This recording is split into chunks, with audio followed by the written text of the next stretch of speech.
नमस्कार, दीप्तीज कुकिंग डिलाईटमध्ये सर्वांचे स्वागत आहे.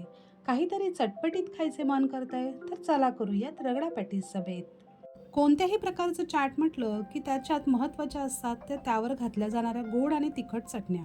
त्यामुळे पॅटीस आणि रगडा हा अगदी साध्या पद्धतीने बनवून चटण्यांनी त्याची रंगत वाढवूया. रगडा बनवण्यासाठी इथे मी 5 ते 6 तास भिजत घातलेले 250 ग्रॅम वाटाणे स्वच्छ धुवून घेतले.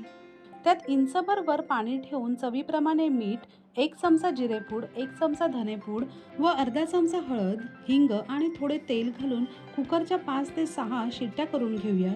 तोपर्यंत गोड चटणीसाठी सॉसपॅनमध्ये आधी अर्धा ते 1 तास भिजत ठेवलेले चिंच आणि गुळाचे पाणी घेऊन नंतर त्यात आंबट आणि गोडसोबत तिखटपणासाठी 1 चमचा मिरची पूड आणि चवीप्रमाणे मीठ घालून चांगली उकळी काढून घेऊया.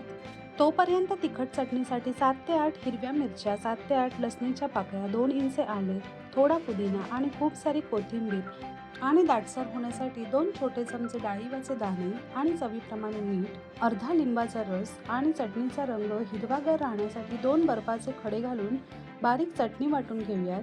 इथे आपली तिखट चटणीसुद्धा तयार आहे आणि गोड चटणीलाही चांगला कड येऊन दाटसर झालेली आहे. गॅस बंद करून गाळून घेऊयात. इथे मस्त दाटसर अशी आंबट तिखट गोड चटणी तयार आहे. मध्यम आकाराचे 7 ते 8 उकडलेले बटाटे रफली हाताने मॅश करून घ्यायचे आहेत. त्यात 3 ते 4 दरदरीत वाटलेल्या हिरव्या मिरच्या आणि मिक्सरला फिरवलेले मुठभर पोहे, चवीप्रमाणे मीठ घालून सर्व एकजीव करून घेऊयात. आता अशा प्रकारे हवे त्या आकाराचे पॅटीस बनवून घ्यायचे आहेत. पॅनमध्ये तूप गरम करून त्यामध्ये अशा प्रकारे पॅटीस दोन्ही बाजूने खरपूस रंगावर भाजून घ्यायचे आहे. इथे तेल वापरले तरी चालणार आहे, पण तुपामुळे पॅटीसची चव अजून एन्हान्स होते.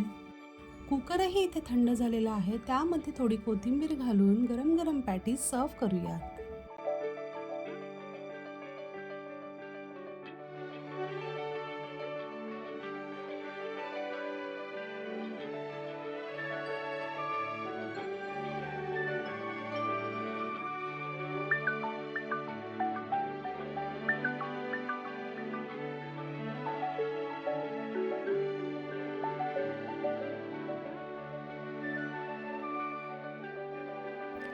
तुम्हाला आवडत असेल तर इथे बारीक चिरलेला कांदाही घालू शकता.